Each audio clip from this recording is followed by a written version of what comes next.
ஓம் ஸ்ரீ குருபியோ நமக. ஓம் ஸ்ரீ மகா பெரியவா சரணம்.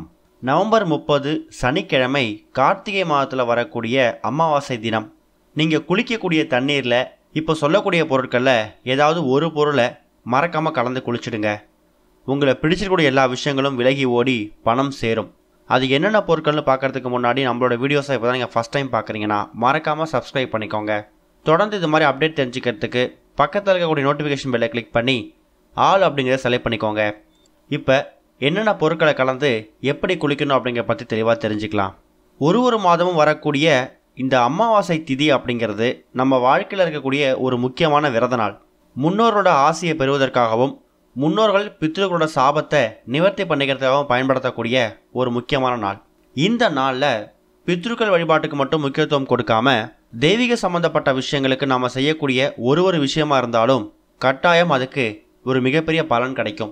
அமாவாசை தினத்தில் சிவபெருமானோட வழிபாடு, அம்பாள் தாயார் மகமாயோட வழிபாடு, குலதெய்வத்தோட வழிபாடுன்னு சொல்லி ஒரு சில முக்கியமான வழிபாடு நம்ம செய்யறது ரொம்ப விசேஷம். மாதம் வரக்கூடிய இந்த ஒரு அமாவாசை திதி எந்த அளவுக்கு விசேஷமோ அதை விட பன்மடங்கு விசேஷமானது இந்த கார்த்திகை மாதத்தில் வந்திருக்கக்கூடிய இந்த ஒரு அமாவாசை. கார்த்திகை மாதம் அப்படிங்கிறது பொதுவாக தெய்வீக வழிபாட்டுக்கு முக்கியத்துவம் கொடுக்கக்கூடிய ஒரு மாதம். ஐயப்ப பக்தர்கள் மாலை போடக்கூடிய மாதம். சிவபெருமானுக்குரிய திரு கார்த்திகை தீபமும் முருகப்பெருமானுக்குரிய பல விரத தினங்களும் வரக்கூடிய ஒரு மாதம்.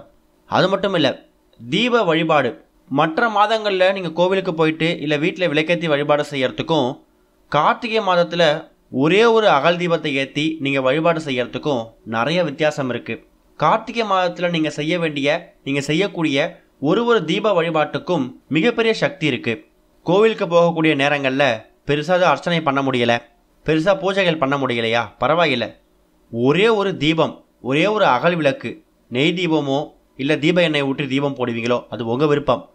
என்ன கோவிலுக்கு போனாலும் என்ன தெய்வத்தை வணங்கினாலும் ஒரே ஒரு தீபம் ஏற்றிட்டு வழிபாடு செஞ்சுட்டு வாங்க. நீங்கள் அந்த நேரத்தில், அதுவும் இந்த கார்த்திகை மாதத்தில் தீபம் ஏற்றி என்ன கேட்குறீங்களோ அது அப்படியே உங்களை வந்து சேர்ந்துடும். சரி, முதல்ல நவம்பர் 30 இந்த அமாவாசை திதி அப்படிங்கிறது எத்தனை மணிக்கு ஆரம்பிக்குதுன்னு தெரிஞ்சுக்கலாம். காலையில் சரியாக 11:04 பிறகு தான் அமாவாசை திதி பிறக்குது. அதனால் சனிக்கிழமை காலை 11 மணி வரைக்கும் அமாவாசை திதி கிடையாது. 11:04 தான் அமாவாசை பிறந்திருக்கு. அதுக்கப்புறமா ஞாயிற்றுக்கிழமை மதியம் 12:19 வரைக்கும் அமாவாசை இருக்குது. சனிக்கிழமை ஞாயிற்றுக்கிழமை 2 நாட்களும் அமாவாசை திதி பாதி வந்தாலும் நவம்பர் 30 சனிக்கிழமை தான் அமாவாசை திதிக்கான வழிபாட்டுக்கான எல்லாத்தையும் நீங்கள் செய்யணும். பித்ருக்களுக்கு வழிபாடு செய்கிறது, படையல் போடுறது, அதே மாதிரி அமாவாசைக்காக வீட்டில் தெய்வங்களுக்கு பரிகாரங்கள் செய்கிறது, வழிபாடு செய்கிறது, இது எல்லாத்தையும் நவம்பர் 30 சனிக்கிழமை தான் செய்யணும். அதுபோக இப்போ நாம் சொல்லக்கூடிய இந்த பொருட்களை நவம்பர் 30 சனிக்கிழமை அமாவாசை தினத்தன்னைக்கு, அதுவும் கார்த்திகை அமாவாசை தினத்தன்னைக்கு நீங்கள் குளிக்கக்கூடிய தண்ணியில் கலந்து குளிக்கிறது மூலயமா சகல விதமான செல்வங்களை பெற முடியும். ஒரு விரத நாள், ஒரு திதி ஆரம்பிக்குது, ஒரு முக்கியமான விசேஷ நாள் ஆரம்பிக்குதுன்னா அந்த நாளில் நம்ம தூங்கி எழுந்ததுக்கு அப்புறமா செய்யக்கூடிய முதல் வேலை என்ன? குளிக்கிறது. அப்படி குளிக்கக்கூடிய விஷயத்தில் இருந்தே நீங்கள் தெய்வீக சம்மந்தப்பட்ட விஷயங்களை, ஆன்மீக சம்மந்தப்பட்ட விஷயங்களை பண்ணுறீங்கன்னா அந்த விரத நாள், அந்த திதி, அந்த ஒரு விசேஷ நாள் அப்படிங்கிறது மற்ற மாதங்களில் வரக்கூடிய நாட்களை விட ரொம்ப சிறப்பாக இருக்கும். எந்த விதமான தங்கு தடையும் இல்லாமல் அந்த விரத நாள் நீங்கள் நினச்ச மாதிரி அமையும். இந்த விரத நாளை ஒரு முழுமையான விரத நாளாக கடைபிடிச்ச ஒரு திருப்தி உங்களுக்குள்ளே வந்து சேரும். அது போக இந்த விரத நாளில் இது மாதிரி விஷயங்களை கலந்து நீங்கள் பொருட்களை கலந்து குளிக்கும்போது உங்களை பிடித்திருக்கக்கூடிய தரித்திரம், பீடைகள் மாதிரியான கெட்ட விஷயங்கள், கெட்ட சக்திகள் இதெல்லாம் துரத்தி அடிக்கப்படும். இந்த பொருட்களை குடும்பத்தில் இருக்கக்கூடிய எல்லா நபர்களும் குளிக்க போகிறதுக்கு முன்னாடி சாஸ்திரத்துக்கு கொஞ்சமாக கலந்துக்கிட்டாலே போதும். அதில் முதல் பொருள், முக்கியமான பொருள் என்ன அப்படின்னு கேட்டிங்கன்னா ஒரே ஒரு செம்பருத்தி பூவோட இதழ். இந்த செம்பருத்தி பூ அப்படிங்கிறது எல்லார் வீடுக்கு பக்கத்துலேயும் ரொம்ப எளிமையாக, ரொம்ப ஈஸியாக கிடைக்கக்கூடிய ஒரு பொருள். அது அடுக்கு செம்பருத்தியாக இருந்தாலும் சரி, இல்லை எந்த விதமான செம்பருத்தியாக இருந்தாலும் சரி, ஒரே ஒரு செம்பருத்தி பூவோட இதழை நீங்கள் குளிக்கக்கூடிய தண்ணியில் கலந்து அதுக்கப்புறமா குளிக்கணும். ஒரு செம்பருத்தி பூ நீங்கள் பறிச்சுட்டு வந்தாலே அதில் ஒரு 4-5 இதழ்கள் இருக்கும். அதில் ஏதாவது ஒரு இதழை நீங்கள் பயன்படுத்திக்கிட்டு மீதி இருக்கக்கூடிய இதழ்களை உங்கள் குடும்பத்தார் சேர்ந்தவங்க குளிக்கும்போது தண்ணியில் சேர்த்துக்கலாம். அடுத்த ஒரு முக்கியமான பொருள் அதே செம்பருத்திலேருந்து கிடைக்கக்கூடிய செம்பருத்தியோட இலை.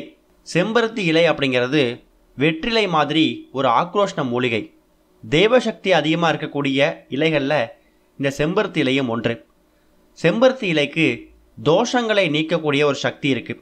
குறிப்பாக துர்சக்திகளை விரட்டி அடிக்கக்கூடிய சக்தி இந்த செம்பருத்தி இலைக்கு இருக்குது. அதனால தான் வீடு வாசலில் எப்போதுமே பார்வைக்கு செம்பருத்தி இலைகளையும் செம்பருத்தி செடிகளையும் நட சொல்கிறது இதுக்கு முக்கியமான காரணமே. செம்பருத்தி இலைகளும் செம்பருத்தி செடியும் செம்பருத்தி பூவும் இருக்கக்கூடிய வீடுகளில் அவ்வளோ சீக்கிரமாக கெட்ட சக்திகள் நெருங்காது, தோஷங்களும் அண்டாது. அதுக்காக தான் செம்பருத்தி இலை ஒன்றை நீங்கள் குளிக்கக்கூடிய தண்ணீரில் ஒன்று சேர்த்துக்கணும். அடுத்ததாக ஒரு முக்கியமான பொருள் மிளகு. மிளகு அப்படிங்கிறது ரொம்ப அதிகமாக சேர்த்துக்க வேணாம். 1 மிளகு 2 மிளகு சாஸ்திரத்துக்கு குளிக்கக்கூடிய தண்ணீரில் கலந்துட்டு ஒரு 5 நிமிடத்துக்கு அப்புறமா நீங்கள் தலைக்கு குளித்தாலே போதும். கடைசியாக ஒரு முக்கியமான பொருள் ஒரே ஒரு துளி கல்லுப்பு. கல்லுப்போட மகிமையை பற்றி நம்மளோட சேனலில் பல பதிவுகள் நம்ம பேசியிருக்கோம். கல்லுப்பு அப்படிங்கிறது மகாலட்சுமி தாயார் அம்சம் பொருந்திய ஒரு பொருள். கெட்டதை நீக்கிட்டு நல்லதை மட்டும் வாரி வழங்கக்கூடிய பொருட்களில் இந்த கல்லுப்பு ஒன்று. அதனால் குளிக்கக்கூடிய தண்ணீரில் கொஞ்சமாக கல்லுப்பும் கலந்துக்கோங்க. இப்போ சொல்லியிருக்கக்கூடிய பொருட்களில் ஏதாவது ஒரு பொருள், இதில் சில பொருட்கள் உங்கள் வீட்டில் இருக்கும், சில பொருட்கள் நீங்கள் தயார் பண்ணுற மாதிரி இருக்கும். அதில் உங்கள் சௌகரியத்துக்கு ஏற்ற மாதிரி எந்த பொருளை குளிக்க போகிறதுக்கு முன்னாடி கலந்துக்க முடியுமோ அந்த பொருளை தாராளமாக கலந்துக்கலாம். எல்லா பொருளும் கிடைக்குதா? எல்லா பொருளையும் கலந்துக்கோங்க.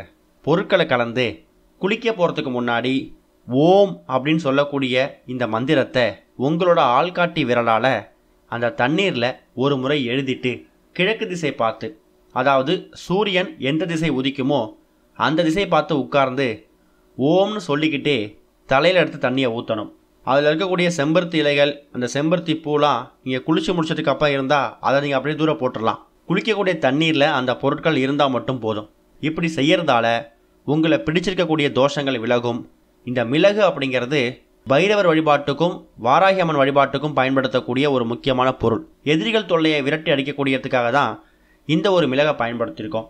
கல்லுப்பு அப்படிங்கிறது தோஷங்களை நீக்கிறதுக்காகவும் மகாலட்சுமியோட அம்சம் உங்ககிட்ட வரணும் அப்படிங்கிறதுக்காக தான். இந்த தண்ணீரில் நீங்கள் குளிக்கும்போது குளித்து முடித்ததுக்கு அப்புறமா ரொம்ப புத்துணர்ச்சியாக இருப்பீங்க. அந்த விரத நாள், இந்த ஒரு அமாவாசை நாள் உங்களுக்கு புதுசாக பிறந்த ஒரு நாளாக இருக்கும். அதுக்கப்புறமா நீங்கள் செய்யக்கூடிய தொடங்கக்கூடிய ஒரு விஷயங்கள்லையும் உங்களுக்கு வெற்றி அப்படிங்கிறது ரொம்ப எளிமையாக கிடச்சிடும். குளிக்க போகிற தண்ணியில் என்ன வித்தியாசமாக வந்துட போகுது அப்படிங்கிற கேள்வி வரும். நீங்கள் கேட்கக்கூடிய கேள்வி நியாயமானது தான். ஒருவேளை இந்த பொருட்களை கலந்து எப்பவும் போல் இயல்பான வாழ்க்கையை தான் இருக்குது அப்படின்னா இதில் உங்களுக்கு எந்த நஷ்டமும் வரப்போகிறதில்ல.